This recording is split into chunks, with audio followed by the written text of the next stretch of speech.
成为陆太太的第3年，我不慎摔到脑，提前解锁后半辈子的记忆。我是一本团宠像小甜文里的恶毒工具人女配，我的老公是默默守护女主的深情男二，小叔子是女主的渣渣前男友，大伯哥是顶配霸总男主，而我嫁给男二，觊觎男主，勾搭小叔子，意图在男4、5、6、7面前施展魅力。我失了智一样找女主麻烦，做天做地，终于给自己作死了。据说死的时候手里还紧紧攥着垃圾桶捡来的半个葱油饼。消息传回海城，认识的人谁不说一句咎由自取，他们笑过骂过，转眼将这恶毒女人抛诸脑后。再过段日子，根本不会有人记得她。什么东西？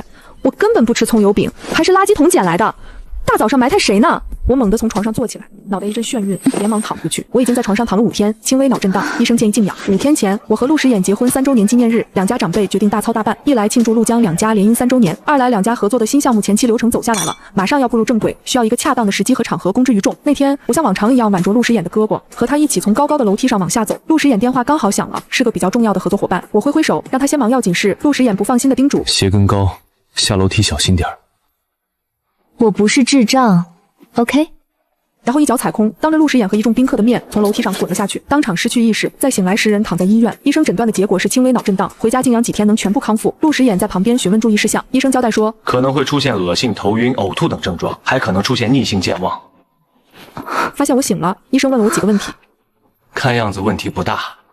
该记得的都记得，没有失忆。我觉得问题很大，非常大。虽然没有失忆，但脑子里一直有乱七八糟的画面片段涌出来。这种情况持续了整整5天，身上的其他症状好的差不多，唯独那些奇怪的记忆不减反增，直到今天早上，基本能拼凑出一个完整的故事。如果记忆是真实的，如果我真的生活在一本小说里，那么我拿的剧本无疑是恶毒女配。陆时衍是默默守护女主的深情男二，他弟弟陆逍遥是和女主相爱相杀的狼狗前男友，他大哥陆昭义则是各项配置拉满的霸总男主。女主我不认识，但记忆告诉我她叫莲蓉，一个身世普通、长相平凡但努力上进的年轻女孩。这个时间段，莲蓉刚刚大学毕业，和陆逍遥第 N 次分手冷战中，过段日子会去陆氏集团面试，和男主男二产生交集。我呢，在见到女主的第一眼就百般瞧不上，尤其身边的男人一个两个将注意力放在她身上后，我被极度蒙蔽了双眼，3番5次找女主麻烦。我一个已婚妇女，放着温柔帅气的老公不爱，嫁进陆家3年，突然对大伯哥暗生情愫。陆昭义顶着痴情专一的人设，自然不会给我好脸色。在他那屡次碰壁后，我对女主恨之入骨，脑子一抽跑去勾搭女主的前男友，也就是我的小叔子陆逍遥。救命！这什么8点档狗血淋头的电视剧？现在电视剧都不这么拍了，这不符合逻辑，同时和我本人的性格严重不符。我是一个爱财如命的人，爱情对我来说可有可无。我20岁被家里安排相亲，和陆时衍见过3面，结婚的事就被长辈敲定。婚前两人说的话加起来不超过100句，能产生爱情才有鬼。陆家3兄弟卖相还是很有保障，远远看着就觉得赏心悦目。但陆昭义和陆逍遥完全不是我的菜，一个不苟言笑刻板无趣，一个暴躁易怒我行我素。相比起来，我老公就还不错。陆时衍多数时候温柔谦逊，有事情能坐下来大家有商有量，可谓耐心十足。我俩也合拍，关键他懂得尊重我，从不对我的决定和生活习惯指手画脚。当初我俩要是没成，他会娶另一个千金小姐，像现在对我一样好好对待他的妻子。他是彻头彻尾的事业咖，爱情和美满婚姻这种东西从来不放在眼里，这一点我俩不谋而合。虚无缥缈的爱情带来的安全感怎么能和钱比？我连陆时衍都无感，怎么会失了智爱上陆昭义？简直天方夜谭，大约是真的摔坏了脑袋。改天再去医院好好复查一遍。我一边计划着，一边打开微信给陆时衍发消息：老公，我想吃炸薯条，你下班回来给我带一份，要大份的。我对这些垃圾食品毫无抵抗力，几天不吃想念的慌。陆时衍是大忙人，时间宝贵的很，不可能像我这米虫做到秒回，可能顾及我现在是病号，这次没让我等太久。我咨询过医生，他建议你这几天甜点少吃油炸辛辣的食物，再忍一忍。那我今天去复查，我感觉已经完全好了。预约的是明天，我今天有点忙，没时间陪你去。我可以自己去，你忙你的。陆时衍不同意，但稍微退让一步，让小李陪你一起，我联系郑医生改时间。小李是陆家主宅管家的女儿，大学毕业后找不到合适的工作，索性回陆家做起家务助理。我和陆时衍都不喜欢家里有陌生人，每天预约公寓保洁上门服务，并没有固定的住家保姆。陆时衍条件开出来，我只能找小李跟我一起去医院。小李自然答应，麻利的去开车。我刚坐上车，正系安全带，小李在前面说：太太，我有个朋友最近海城大学毕业，在校期间表现优异，之前在大企业实习，公司领导对他评价挺高。我听说大少身边有个助理休产假，还没找到合适的人选，大少那边只接受内部推荐，您看能不能帮个忙，和2少提一腿，给个机会。这社会归根结底是由关系构成，找人脉走后门司空见惯，我对公司的是一知半解。大哥缺人，你让我找我老公推荐人选。是这样，大少这2周去南部出差，把选人的事给2少了。我不是吝啬帮忙的人。行吧，小事一桩，我会和他说，你先和对方要份简历给我，空口白牙的我老公未必会放在心上。好，从医院回来我就发给太太。我不保证一定会通过啊。没事儿，机会给他了，成不成看他造化。你朋友叫什么名字？他叫莲蓉。我嗯了一声，支着下巴看窗外出神，好半会儿才惊觉不对劲。你说他叫什么来着？莲蓉啊，连续剧的连，芙蓉的蓉。我大为震惊，复查后连炸薯条都忘记买，一回到家，连忙催促小李把莲蓉的简历发给我。小李动作迅速，不到5分钟，一份彩色简历就发到我微信上，右上角有张半身照，照片上的女孩头发乌黑顺直，长相虽然不是惊为天人那一挂，也没有那么平凡普通。莲蓉是标准的鹅蛋脸，乍一看不起眼，笑起来时脸颊边2个小小的梨窝，仿佛整张脸都被点亮，属于小家碧玉的耐看型。陆逍遥那2世祖从小就不吃明艳性感那一挂，对这一款情有独钟，难怪2人相爱相杀好几年。陆逍遥那狗脾气还能次次舔着脸主动求和。我犹豫着要不要将这份简历发给陆时衍，但我大体是个言而有信的人，况且我坚决不可能喜欢自己的大伯哥，肯定不会因为嫉妒心爆发对莲蓉百般刁难。陆时衍要真像记忆里那样喜欢上莲蓉，这段婚姻能维持就继续维持，不能维持捞一笔大的远走高飞。谁稀得和他们搞多角恋，还是被排除在外惹人嫌的那一角。陆时衍今天加班，晚上9点多才到家，小李吩咐带来的厨师去给他弄吃的，再来房间喊我二少回来了，太太要不要下去看看？这是在暗示我别忘记答应好的事。我下楼时，陆时衍已经吃上饭了，他习惯吃饭的时候看看财经消息，恨不得1分钟掰成3分钟用。事业咖是这样的，陆时衍好歹还抽空娶了个老婆，他那个大哥直接把卧室安在办公室，每个月回老宅参加一次家庭聚餐，神龙见首不见尾。明年陆昭义就30岁了，光看莲蓉和这3兄弟剪不断理还乱的爱恨纠葛，短时间肯定不会和他在一起。陆时衍告诉过我，他大哥至今没谈过恋爱，初吻都还在呢。这样下去，他不是会变成魔法师？我有的没的想了一通，走到陆时衍身边坐下，他放下平板，撩起眼皮看我。医生怎么说？一切恢复正常。那就好。你又不矮，以后带跟的鞋子还是少穿。不好意思啊，搞砸了那么重要的宴会。没事，身体最重要。你爷爷那边怎么说？没说什么，就问了下你的身体情况。联系过家里没有？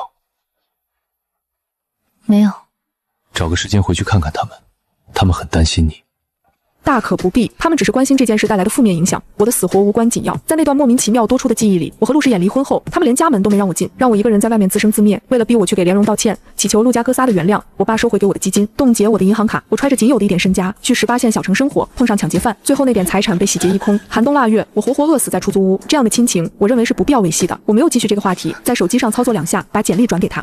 听说大哥最近缺人，小李有个同学刚毕业，专业对口，你看看怎么样？陆时衍难掩惊讶，他知道我一向不关注公司的事，不过他很快明白过来。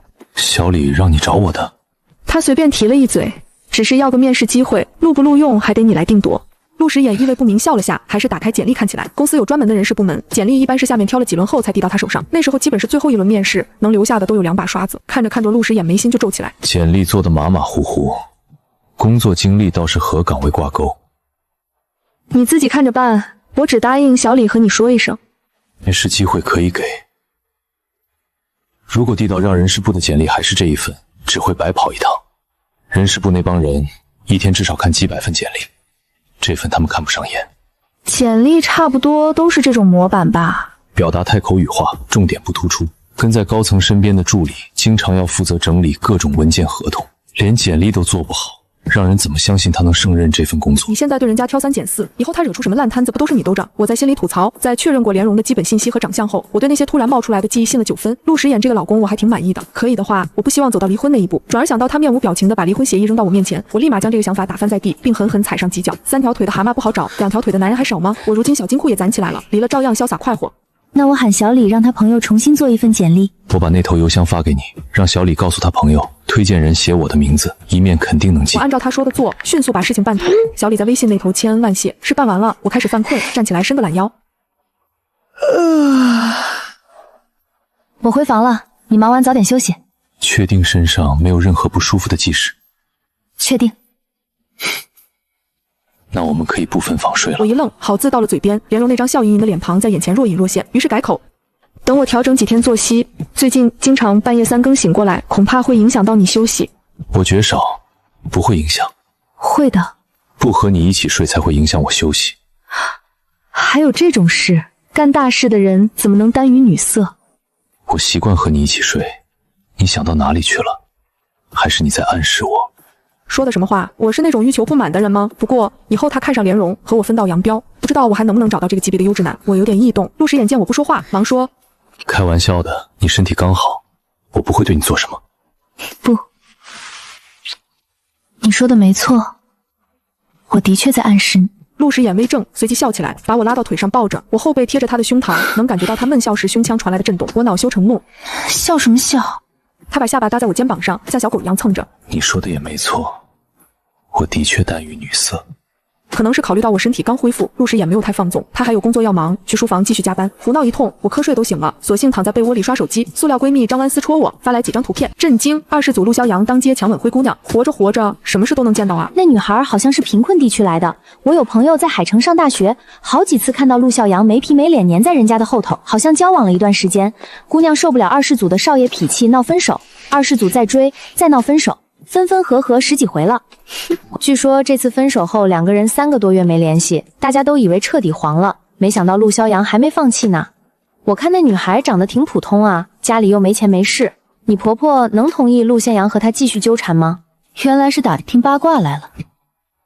不清楚，我和陆逍遥关系一般，没说过几句话。他在外面一口一个二嫂的喊你，看着毕恭毕敬，私底下还那么混。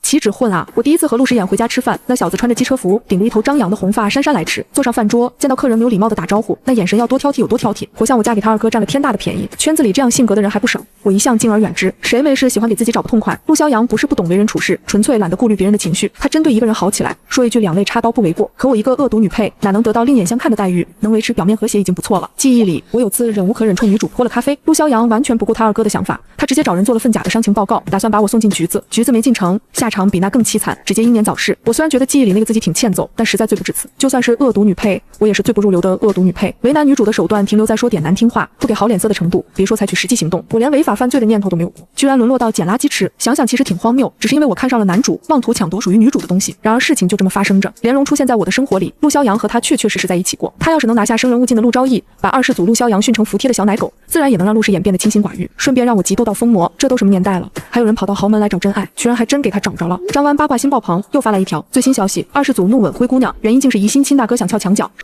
什么？仔细说说。我就知道你感兴趣。千年枯树开花了，有人看到陆昭成单独请那女孩吃饭，两人相谈甚欢，被陆逍遥当场撞破。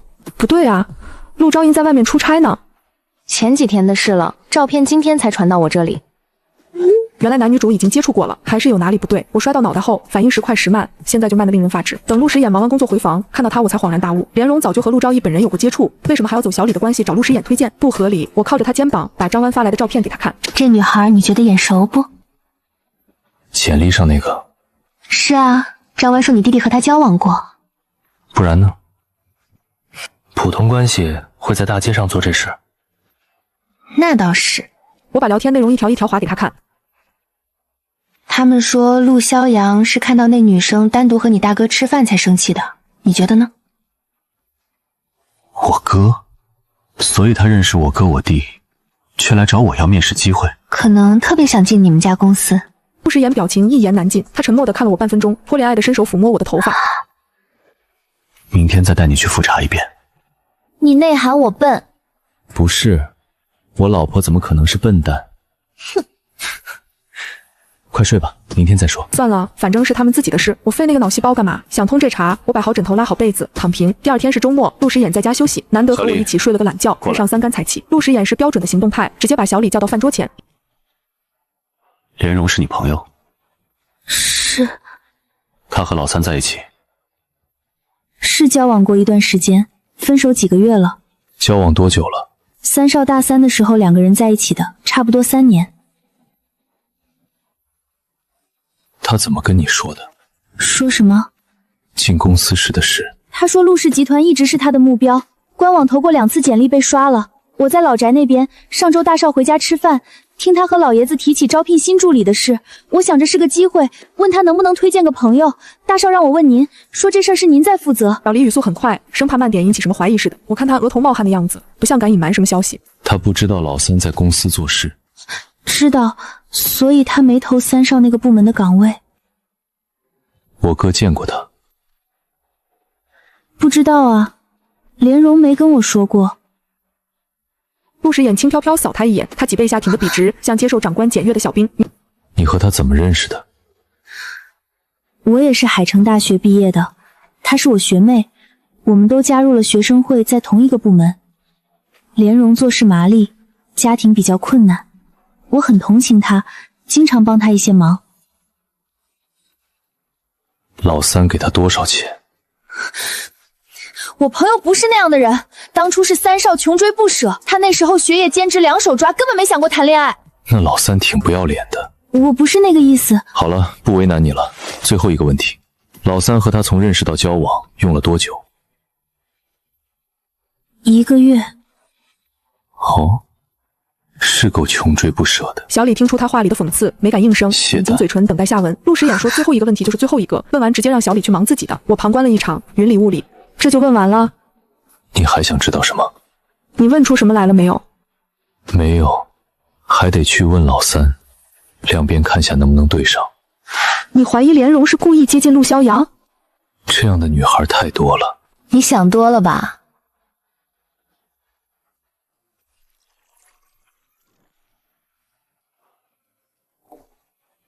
多喝点补一补。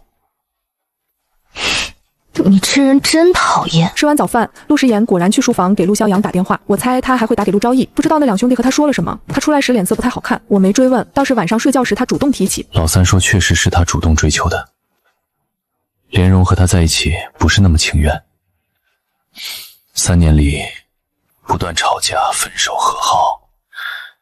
莲蓉说和他在一起很累，他太幼稚。我哥请他吃饭是出于感谢。那天我哥车子故障，手机落在办公室，莲蓉正好路过，借他手机打了个电话，刚好到饭点，想着请一顿饭作为感谢。看吧，我猜的果然没错，有女主光环的人是不屑视手段的。在我记忆里，莲蓉一直是积极上进的姑娘，抛开个人恩怨，比我这个米虫反正是强多了。就是感情方面一团乱麻，那也没办法，谁让男人见到她就移不开眼。看看陆时眼，无端端怀疑人家，确认后发现是误会，表情都变了。莲蓉在他这里形象一下正面起来，爱情的小火苗这不就有了吗？比起小学鸡一样的陆逍阳，莲蓉那样背景的女孩更适合陆昭义和陆时眼这种成熟稳重的男人。如果不是我还站着陆太太的位置，莲蓉估计更倾向陆时眼。陆昭义条件好是好，可惜不懂得怎么平易近人。记忆里陪莲蓉回家看望父母，听说他还是一副冷冰冰的模样，很不讨未来岳父岳母喜欢。哎呀，我长叹一声，陆时眼的视线马上跟过来。叹什么气？就是觉得大家都挺不容易的。我迫于家族压力不得不嫁，陆时言为了家族利益不得不娶。最惨的是我，毕竟陆时言只是失去了爱情，我失去的可是性命。误会解除，莲蓉顺利拿到面试资格。小李告诉我，他现场表现特别好，得到2面的机会。一共几面？2面啊。那第2轮面试就是陆时眼亲自来了，女主和男二的故事马上要上演。我躺在摇椅上，惬意地吹着小风，一切自然而然地发生，我阻止不了，也无意阻止。主要没有阻止的理由，我不爱陆时眼，没有觊觎陆昭义，更不会跑去勾搭陆逍阳，对未曾谋面的男4、5、6、7毫无感觉。哪怕陆时眼现在把离婚协议书摆我面前，我眉毛都不带动一下就能把字签了，顶多争取多要一点离婚费。不搞爱情，屁事没有。我不找事，是来找我。我这人私底下脾气稳定，鲜少和人红脸，身边也没什么人来找我不痛快。除了陆逍阳那个没有分寸的冒失鬼，我好吃好喝过着我的贵妇生活。有天正准备出门和塑料姐妹们茶叙，一开门，陆逍阳站在门口，脚下扔了一地烟头。我毫不掩饰的皱眉，22岁还是那么没素质。他瞧不上我，我自然瞧不上他。没事他倒不会跑我跟前晃悠，难得来一趟还摆张死人脸膈应我。什么事？我哥呢？不在家。我知道他不在家，我问你他现在在哪儿？我怎么知道？他不是犯人，我不是狱警，还得时时刻刻追踪他的动向。陆逍阳火气被燎得更旺，握起拳头毫无征兆砸到我身后门板上。门没事，高级公寓用的都是专门加固过的防盗门，倒是陆逍阳的手指关节有点破皮。这个死暴力狂，该进局子的分明是他。我推他一把，将近1.9米的大高个岿然不动。我再推，他自动向后退了2步。跑我家门口发什么疯？有病就去治。我哥昨晚是不是没回家？是，怎么了？你知道他背着你干什么去了？和女主培养感情呗，还能干什么？该放手时就放手，紧抓不放，最后折磨的还是你自己。你全都知道？何止知道，我还预见未来了呢。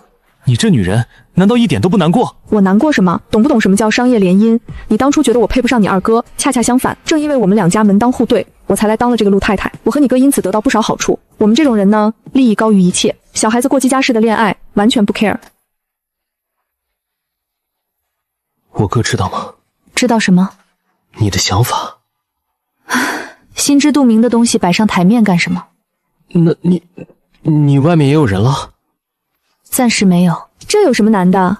我年轻，有钱，长得漂亮，身材火辣，找牛郎，对方想倒贴钱。陆逍阳受到不小冲击，愣愣地盯着我。你在这圈子长大，不会不知道我们身边的人过的什么生活吧？这种事太常见了。当然，我不是说常见就是正确的。如果你执意和莲蓉在一起，你猜你爸妈和你爷爷同不同意？你大哥兢兢业业工作8、9年，如今成为独当一面的人物，跟他们比，你有什么优势？人家女孩子图你什么？图你脾气坏，图你不懂事。我问你，你和他们竞争，你凭什么？凭你是老幺？别天真了，陆逍阳，你大哥雷厉风行，决定的事情没失过手。我老公是个笑面虎，切开黑，和他们玩，你可真看得起自己。陆逍阳被我打击得不轻，狼狈地转身往电梯跑，猛按下行键。姐妹们发消息催我，我背着包走过去。陆逍阳受惊地弹开，严厉警告我，不许跟着我。少自作多情，谁稀罕跟着你？电梯上来，我率先进去。陆逍阳犹豫2秒，还是跟了进来。他缩在角落里，和我保持距离。我懒得搭理他，低头看自己的美甲。到1楼，电梯门叮一声打开，我那一夜未归的老公正站在门口呢。他先看我，再瞥一眼陆逍阳，表情霎时冷沉。我约了人，我先开口，跨出电梯准备走人。陆时眼抓住我的胳膊，视线却落在陆逍阳身上。你和你嫂子说什么了？陆逍阳走出电梯，到了他哥面前，那股子嚣张的气焰怎么也飘不起来，但他仍在气头上。你干了亏心事还不准人说？我说过那是误会，你要是不信可以去问连小姐，你可以不信我，她说的话你总该信，毕竟你那么爱她。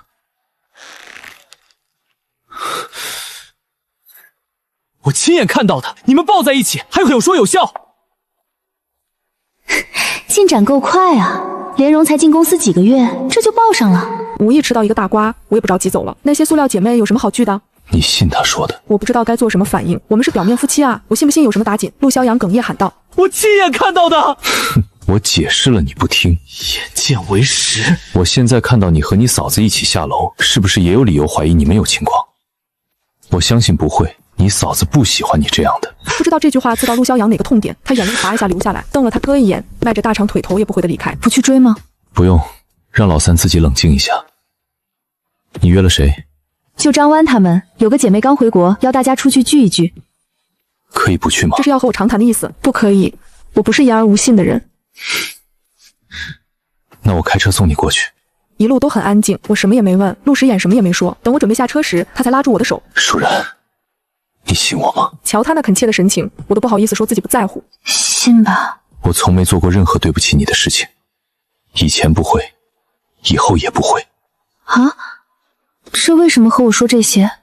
表情还那么严肃认真。陆时言，你还记得我们是商业联姻吗？我不知道我这句话哪里说错了。话音落地，陆时言死死盯着我看了3分钟。我等了会儿，见他没有说话的打算，解开安全带下车，车门砰一声摔上。我从半敞的车窗往里看，陆时言还在盯着我，目光可谓十分复杂。我说不上来是中什么感觉，他好像特别难过，特别难以置信，还有一点委屈。男人就是这样，吃着碗里瞧着锅里，明明对别的女人动心，还想拖着我继续扮演贤良娇妻。这3年，实际上我并不是甩手掌柜，什么都不管。贵妇有贵妇的圈子，有圈子就有人脉和门路。那些男人不便出席的场合，需要得力的另一半代表自己和家族去走动。不少合作是通过太太社交达成的，有些话由枕边人说出来，事半功倍。我出席过不少类似场合，为陆时眼拉来不少有潜力的合作伙伴。当然陆家姿态比较高，我应酬的时候经常被众星捧月，不必挖空心思去讨好别人，但该做的事我一样没落下。现阶段来说，我更适合做他的陆太太。他对莲蓉顶多只是心生好感，远没到非他不可的地步。莲蓉出身普通，想要融入复杂虚伪的豪门贵妇圈层，还要耗费许久磨合。我很清楚前因后果，躁动的心口立马安静下来。放心吧，至少目前我们目标是一致的。陆时言表情更糟糕了，皱起的眉心快能夹死一只苍蝇。我挥挥手，转身准备走人。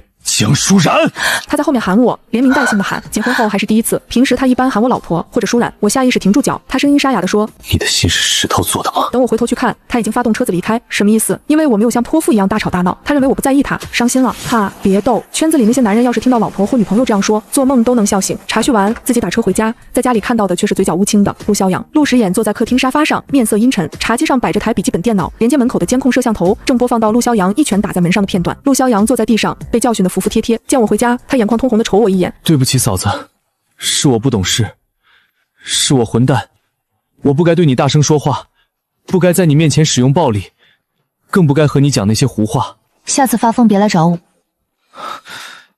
我找莲蓉核实过了，也看过公司的监控，当时保洁刚拖过地板，路滑莲蓉没走稳，我哥只是看她要摔倒，伸手扶了一下。嫂子，你看我真没骗你，公司监控拍得清清楚楚，我哥把她扶稳就松手了，前后不超过10秒。是我太冲动，远远看一眼没搞清楚状况就不分青红皂白的发脾气，给你和我哥添麻烦了。你是真喜欢那姑娘啊？撞见人家和你大哥吃饭吃醋强吻，那件事才过去多久？今天你又跑来我们这儿撒泼。真的很抱歉，嫂子你打我吧，打到你消气为止。大可不必，我怕你又制造假证据送我进局子。嫂子，你千万别因为这事儿和我哥闹矛盾，要怪就怪我。出门一趟，我又困又累，不想和他们纠缠。我上去睡午觉，你们接着聊。要打架出去打，别在家里瞎折腾。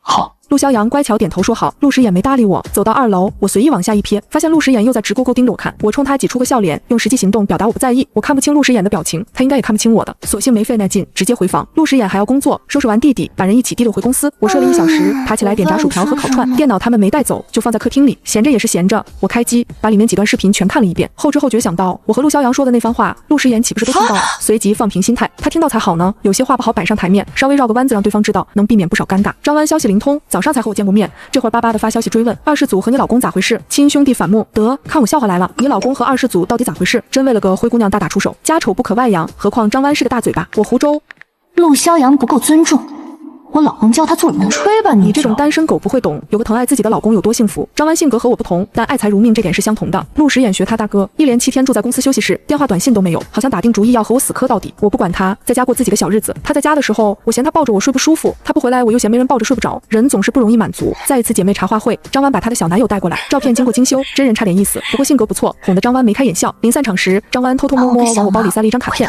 让我回去再打开看。他就喜欢搞神秘，这点小事我没必要和他对着干，点头答应了。回到家，在玄关发现陆时眼换下的鞋子，终于舍得回来了。不知道他这1周和莲蓉进展怎么样。我和陆逍阳关系不咋地，微信好友还是有的。那小子在朋友圈说最近天天加班，不是他的性格，想必是为了舔心上人。或许是那边有动静，他想通我说的那番话，发现我是多么大方配合的妻子，气消了，打算和我把友好合作关系恢复。我的猜测9成9是错的。回到主卧，我去衣帽间放包，没搁稳，包从台子上掉下来，东西散落一地。张湾给我的卡片掉出来，划出一段距离，停在浴室门口。浴室门打开，陆时眼裸着上身，穿着条宽松的灰色运动裤走出来。他随手把毛巾搭在脖子上，弯腰捡起地上的卡片，脸色顿时黑如锅底。杜瑶，他冷冷挤出个名字，视线转移到我身上。我抢过来一看，好家伙，根本不是什么卡片，是一张半遮半掩的男人的艳照，背面写了姓名和联系方式，还有一排暧昧的小字：江小姐，仰慕已久，期待您的答复。张湾那婆娘害我气不打一处来，手指头捏得咯吱响。不打算解释一下？这不是我的东西，我对这款完全没兴趣。再说我是那种背着你偷腥的人吗？做事一向光明正大。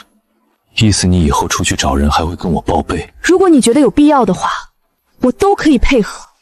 这回答让陆时眼很不满，而且他显然想把这种不满准确传递给我。3年，陆时眼真没怎么在我面前显露过负面情绪，不是没有，是不想。所以当我明确感受到他心情不好时，那一定是他想让我感受到。我忽然心虚，干巴巴改口：我怎么会找别人？在你眼里我是那样的女人吗？你怎么能恶意揣测你的老婆？陆时眼静静看我几秒，没跟我争辩，朝地上的照片点点下巴。哪儿来的？朋友给的。哪个朋友？不想说。你问这干嘛？今天去哪里了？和朋友喝下午茶。你那班闺蜜张湾。你别乱猜了，你不认识的。有男人在场？有几个，他们带了男朋友来。男朋友？每月开工资的男朋友？哎呦，这种事圈子里还少吗？干嘛分那么清楚？那个叫杜鱼的去没去？没有，他应该还没有煮，去的是他一个朋友。我再次重申，我不喜欢这种的，照片各种精修滤镜，真人根本不好看。如果真人长得好看，你就喜欢了？7天不见，我老公有往杠精发展的趋势，继续掰扯只会没完没了。我主动挽上他胳膊。你回来多久了？吃过饭没有？陆时眼把我抱在怀里。我一个人在公司住了1星期，不能抱着你，晚上很难入睡。那你没结婚之前怎么过来的？陆时眼满足地嗅着我发间的香气，整个人特别放松。这个人该不会是喜欢我？我被这猜测吓一跳，心脏鼓噪起来，默默收回环在他腰上的手。抱着我，舒然，我想你抱紧我。不是啊，陆时眼喜欢我。回想起那天在车上，他认真解释绝对不会做对不起我的事，后来伤心的指责我的心是石头做的，越想越像那么回事。可是他喜欢我的话，故事要怎么发展？男主是女主的，男2是女主的，男3、4、5、6、7都是女主的，他们的心怎么可能交给别的女人？我还是个恶毒女配。陆时眼出 bug 了，还是我的问题？我一脑门问号。老婆，1星期没见，你有没有一点想我？他这样撒娇让我觉得有点陌生，又有点熟悉，关系好不容易缓和，我不想搞僵。想了。有多想？晚上都睡不好觉。骗子！我看你小日子过得挺滋润。哪里？你不在家，我吃饭不香，睡觉不甜，快难受死了。怎么不给我发消息？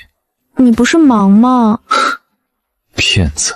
舒然，你不能这样的，知道吗？陆时眼撑起上身，居高临下注视着我。我以为他想亲吻我，但并没有。他抚摸着我的脑袋，表情前所未有的肃然。所以明天和我去医院，好好检查一下脑子，好吗？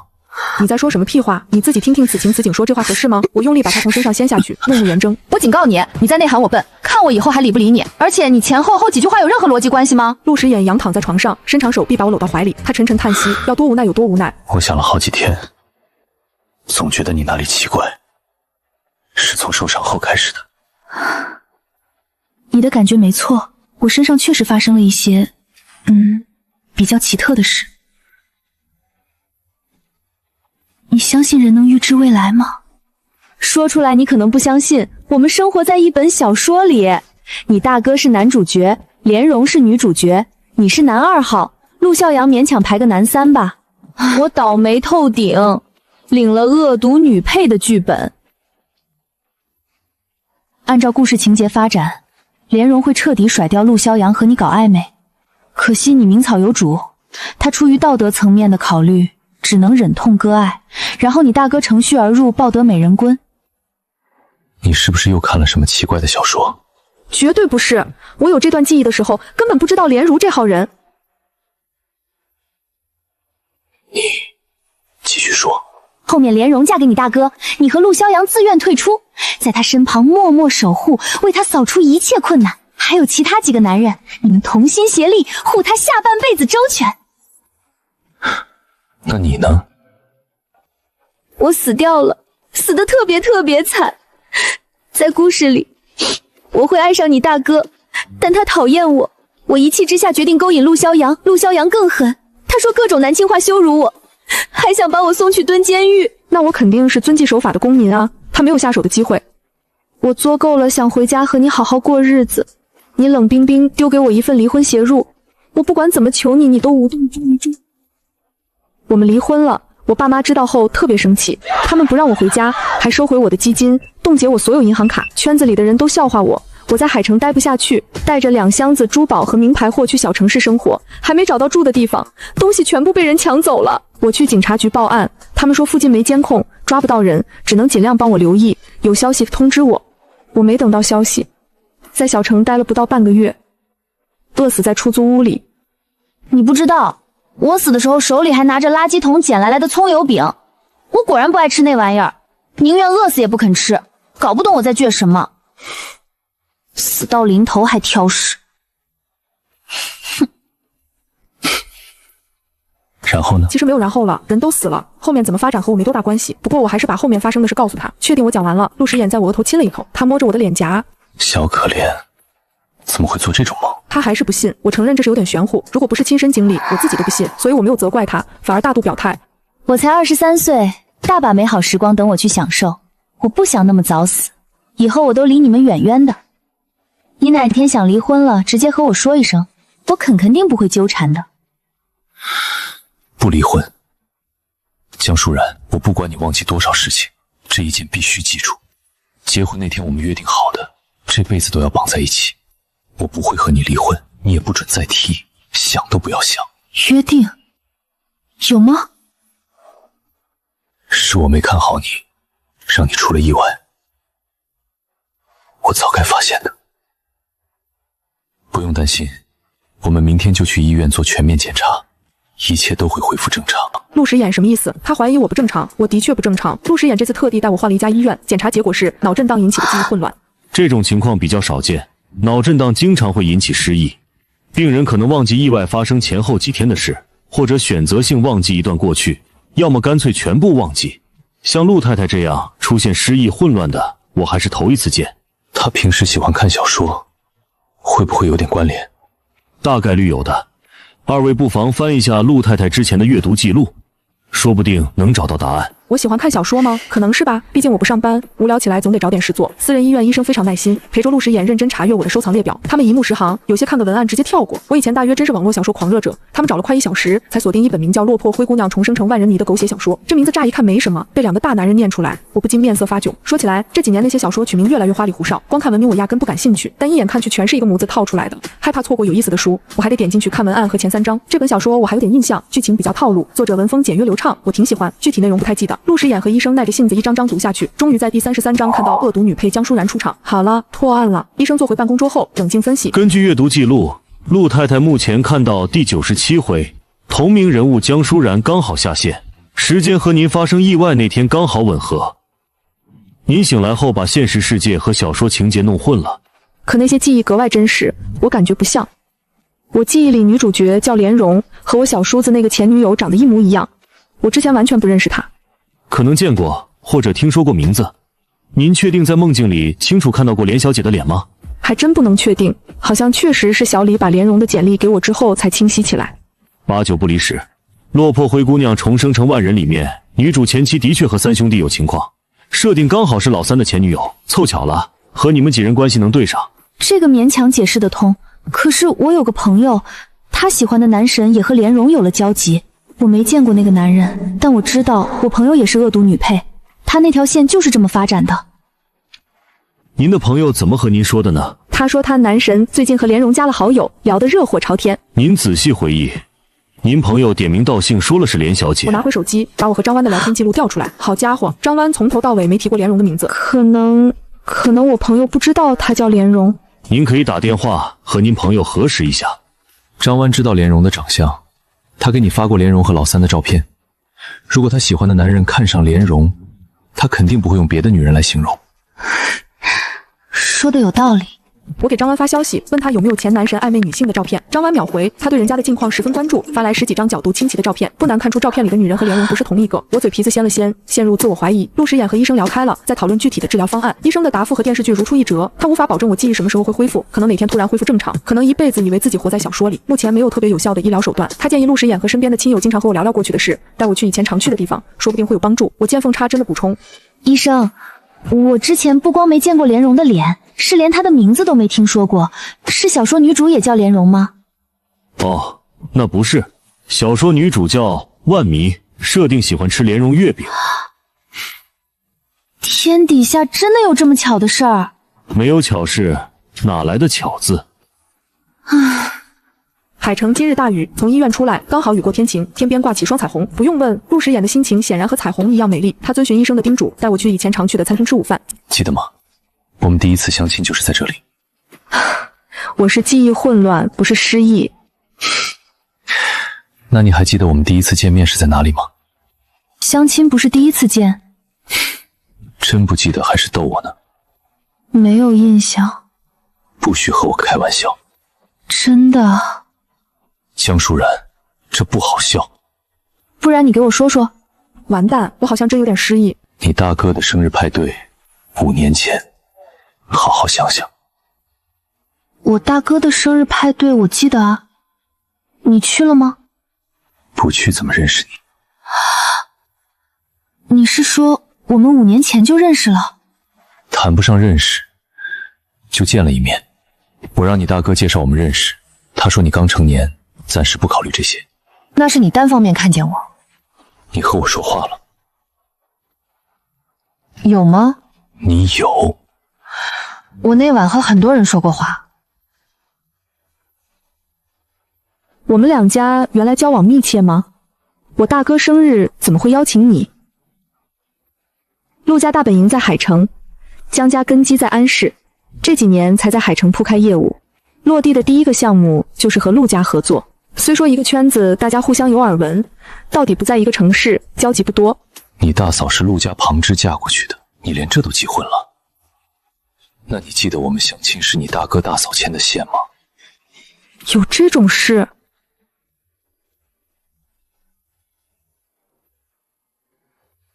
所以你那天说什么联姻？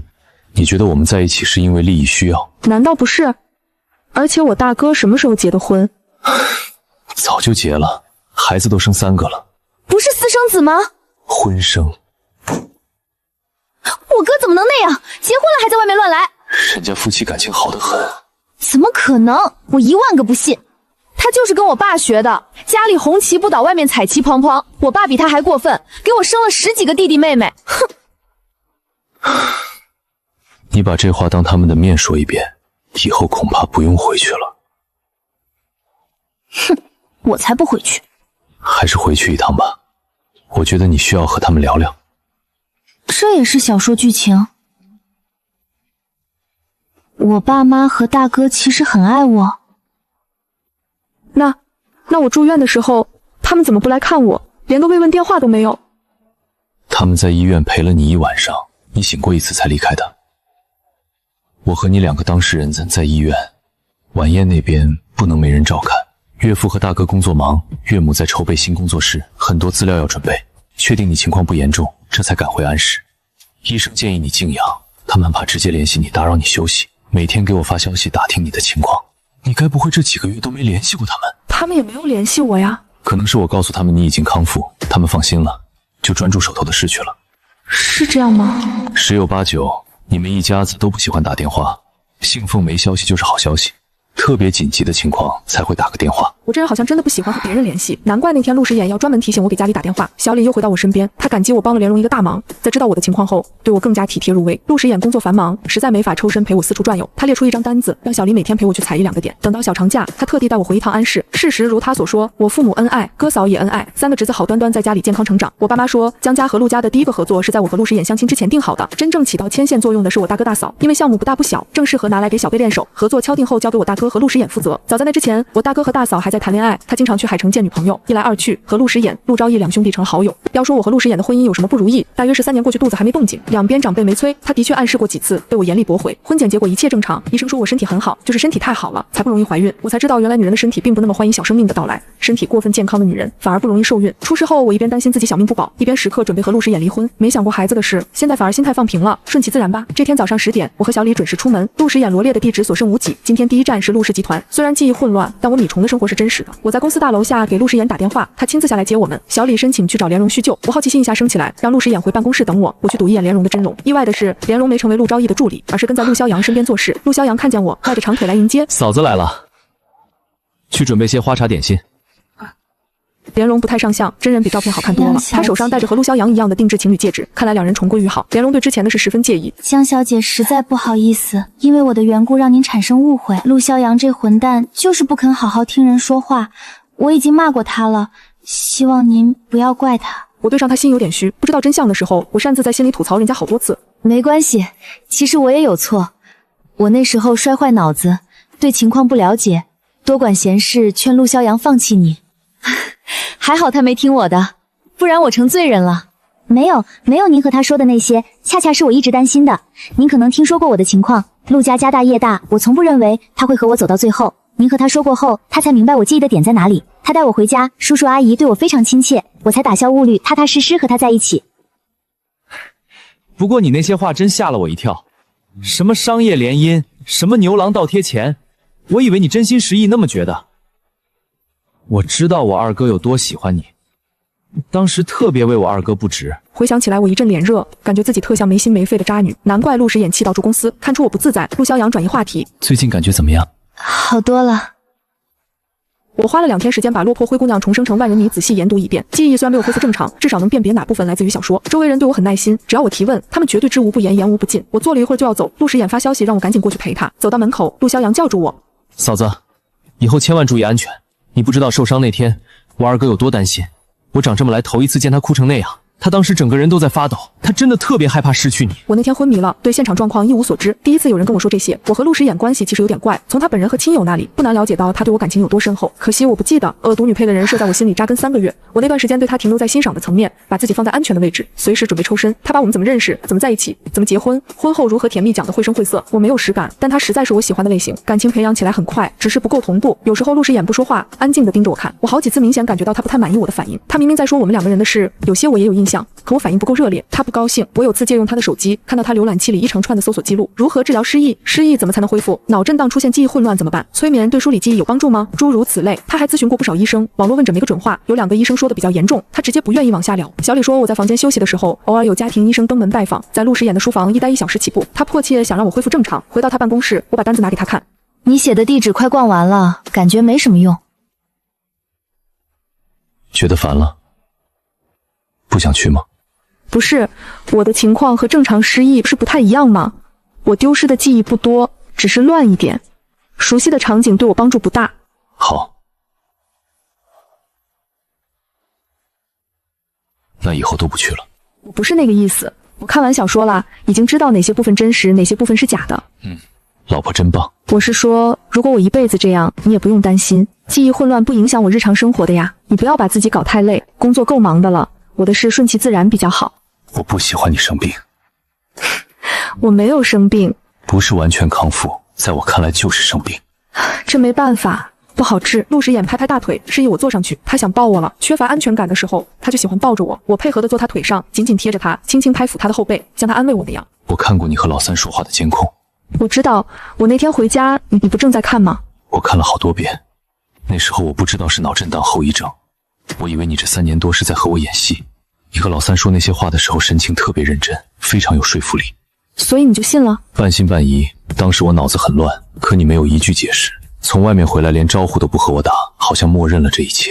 怪之前那家医院，前后几次检查都没查出问题，可能我情况确实特殊，医生从片子里看不出所以然。我在公司那1周几乎天天失眠，我哥怕我猝死，在旁边盯着我入睡才去休息。他忍无可忍，追问到底发生了什么。我和他说了，他比我冷静得多，马上觉出不对劲，让我带你再去医院检查一次。这里面还有大伯哥的助攻呢。你呢？我不在家照样吃喝玩乐，还把陌生男人的小卡带到我面前。那倒不是故意的，张湾前脚给我，我后脚就忘了，要不是包没放稳，不知道猴年马年才能发现。我出门不喜欢背同一个包的。我当时是真的生气，都不想理你了。可是你主动来拉我，还关心我吃没吃饭，我就不气了。你真容易满足。是太爱你。陆时眼去开会，他让我留在休息室等他，下班带我去餐厅吃饭。我百无聊赖，张湾刚好找我聊八卦，我把事情给他说说。张湾回复我一串又一串省略号。所以你失忆是真的？严格来说是记忆混乱，不过的确丢失一部分记忆。你也是没谁了，那家的鞋子到底哪里吸引你了？都说了不好穿，非要穿，以后不穿了。我现在觉得他家鞋子咋好看？他生日下个月，这你没忘吧？一下把我问住了，想了想，脑海里跳出准确日期，还好，我松了口气。张湾提醒十分及时，我还没给陆时眼挑生日礼物呢。陆时眼和我一样务实，往年过生日，他送我能升值的奢侈品，我送他能保值的黄金。他没提出异议，应该还是蛮喜欢的。今年情况特殊，我想别出心裁一点，送到他心坎上，让他开心。思来想去，惊觉我竟不知道他想要什么。陆时眼给我的印象是事业高于一切，他享受商场征伐的快感，直接给钱更不像话。我每个月还靠他给的零花钱过活。陆时眼今天准点下班，他在公司附近的餐厅订了位置，大概看我愁眉苦脸，他担心地问哪里不舒服。我咬着叉子，决定不费那脑细胞，开门见山。你生日想要什么礼物？生日还早，就下个月。你往年都是前一天才去银行购置黄金，今年想送好点的。我不认为你能找到比黄金更好的东西。你好肤浅，被金钱蒙蔽双眼。我是说，以你财迷的属性，应该看不到别的好东西。原来是在内涵我肤浅，我这人也是怪，明明从小吃喝不愁，竟然一头扎进钱眼里。牛排端上来，陆时眼帮我切好递过来，他忽然说：“确实有个东西特别想要。”快说。回家告诉你。他神神秘秘的，我还以为是多要紧的东西。刚进家门，迫不及待追问，哪知道他撇下我，走进书房，把房门一关，从里面反锁。我在门口蹲了不到5分钟，他走出来，手里捏着一张 A4 纸，短短几行字写的苍劲有力，韵味十足。把这签了。我接过来，上面白纸黑字写着：一，乙方保证永远不和甲方离婚；二，乙方保证永远不会背叛甲方；三，乙方保证永远不会抛下甲方。甲方那栏已经签下他的大名，果然无奸不成商，全是乙方的责任义务。我瞅着他，这不具备法律效力。我知道，我相信你不是言而无信的人。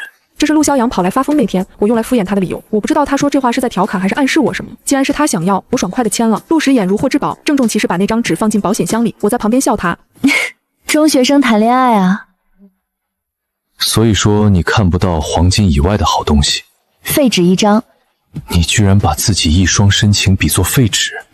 我不和他争，他高兴就好。等到他生日那天，我还是出去买了10根黄金，放在他书桌上。那张纸对他似乎真的特别有用。从那以后，他不再执着找医生咨询治疗方法，也不经常带我出去怀念过去。我知道他不是深情男二后，非常愿意和他培养感情，关系日渐亲密，理所当然。毕竟我们是彼此喜欢的类型。赶在春节前，我们预约了体检，因为是已婚女性，例假又推迟10几天，医生谨慎的让我先去验孕。这个流程以前也走，我没放在心上。结果出来，我和陆时眼结结实实吓了一跳，我怀孕了，期待3年的孩子终于在我肚子里安家落户。陆时眼嘴上说有没有孩子都一样，实际高兴的不得了。当天下午，我怀孕的消息传遍亲朋好友的圈子，月份还小，不显怀。小李回老宅没几个月又被调过来，他没有相关经验，只过来盯着家里新来的住家保姆做事，顺便陪我聊天解闷。陆逍遥和莲蓉专门提了营养品来看我，二世祖感情稳定后脾气也稳定不少。陆时衍之前揍过他一顿，他似乎完全不放在心上，和我简单打完招呼，去书房找他哥联络兄弟感情去了。莲蓉和小李在客厅陪我，小李说陆逍遥和莲蓉好事将近，陆昭义那边好像也有情况，陆家最近喜事连连。我记忆混乱的是莲蓉早有耳闻，只是之前找不到合适的机会，这次见面他忍不住向我打听细节，我一五一十告诉他后，他和小李两人笑得人仰马翻，这太凑巧了，恶毒女配和你同名，女主爱吃莲蓉月饼。岂止，女主开头和豪门三兄弟纠缠，她刚好是三少的前女友，恶毒女配刚好是二少的老婆。所以你才和陆明星说那些话，你觉得我最后不会选择他，不如及时止损。我寻思配角何苦为难配角，他那天要哭不哭的，看上去可怜死了。两兄弟从书房出来，听了一耳朵，陆逍遥对我的偏见烟消云散，现在很乐意主动和我说话。嫂，你那天可是把我贬得一无是处。我本来在公司干了1年，刚觉得自己工作能力没那么差，你几句话丢过来，搞得我开始怀疑人生了。不好意思啊。道什么歉？他活该。是我活该，我以前是混账。二嫂骂的对，他太乖巧了，我反而不习惯。送走客人，陆时衍扶我回房间午睡，一朝被蛇咬，10年怕井绳。我怀孕后，陆时衍让人把1楼的房间收拾出来，不让我住2楼主卧，我也心有余悸。这次再摔可不是脑震荡那么简单，为了肚里的小生命着想，我得小心再小心。但陆时衍实在小心过头了，一小段路都要扶着我走。他扶我躺下，帮我掖好被子，把椅子拖到床边，看样子是想在旁边陪到我睡着。放松点，老公，你太紧绷了。我睡到自然醒，一看时间下午4点半，陆时衍不在房间，8成在书房办公，怎么不叫醒我？白天睡久了，晚上又睡不着。我拿起手机，闹钟全部被关了。太太，二少临时接到通知去公司开会了。知道了，他让厨师做了你喜欢的板栗粥，您是现在吃还是刚起来没胃口？等会儿吧。好的，需要我帮您做点什么？不用，你们忙自己的，我去书房找本书看看。我现在不怎么看网络小说，多多少少留下一点心理阴影。书房里有不少严肃文学，我偶尔翻一翻，全当陶冶情操。进了书房，我心血来潮，突然想看看陆时衍这几年攒了多少小金库。陆时衍说是夫妻共同财产，不分你我，立马没瞒着我。我打开他的保险箱，入目就是那张过家家一样的保证书。我拿起来，手感不太对，手指搓2下，2张纸错开来，下面那张纸张泛黄，看着有点历史，字迹张牙舞爪，上面写江淑然保证长大后一定嫁给陆时衍。这丑字却有几分我的风范，应该是很小的时候写的。我和陆时衍居然有过这样的约定，完全没印象。傍晚7点，陆时衍回家陪我吃晚饭，在饭桌上我又问一遍，他宛如一个怨妇，看我的眼神要多埋怨有多埋怨。我回房间拿出几份诊断书。陆先生，你还记得你老婆有脑震荡后遗症吗？没有你也不记得。可能记得，只是暂时没想起来。爱说不说，我没那么大的好奇心。陆时衍不上当，干脆闷头吃饭。他越不说，我越想知道。或许是我渴望的眼神打动了他那副铁石心肠。晚上熄灯睡觉，陆时衍主动交代：我外公外婆移民前在安市生活，和江家住一个别墅小区。小时候经常和爸妈回安市探望老人。你们那个小区孩子不多，你哥哥不爱带你玩。我哥年长我5岁，我懂事时他已经有固定的朋友圈子，不喜欢带个跟屁虫在后面。我们在小区儿童乐园碰到过几次，你发现我愿意和你玩，天天来找我陪你过家家。什么叫陪我？你才大我2岁，正是喜欢过家家的年纪。不，我从来没喜欢过那玩意儿。行吧。然后呢？你说你特别喜欢我，长大后要嫁给我。还用了3个特别，我小时候真主动。那张纸是你写给我的婚约。你那会儿还没上学，不会写字，我在沙地上一个一个教你写的。是你哄我写的吧？知道我为什么让你给我写保证书吗？为什么啊？我之前问你都不肯说。因为你小时候写给我的婚约，我在想，你小时候答应嫁给我，长大真的成了陆太太，现在答应一辈子不离开我，肯定不会食言。你和陆逍遥一样幼稚。我们结婚才3年，可我喜欢你好久了。太不像话了，居然喜欢小朋友，变态。想什么呢？在你大哥生日会上再次见面，你满18了。也才5年吗？5年不长吗？不长。我们以后还有很多个5年。你这几年小说没白看，话说的真好听。我说什么你觉得不好听？没有。那不结了？说好了，以后还有很多个5年。放心，我可是言而有信的人。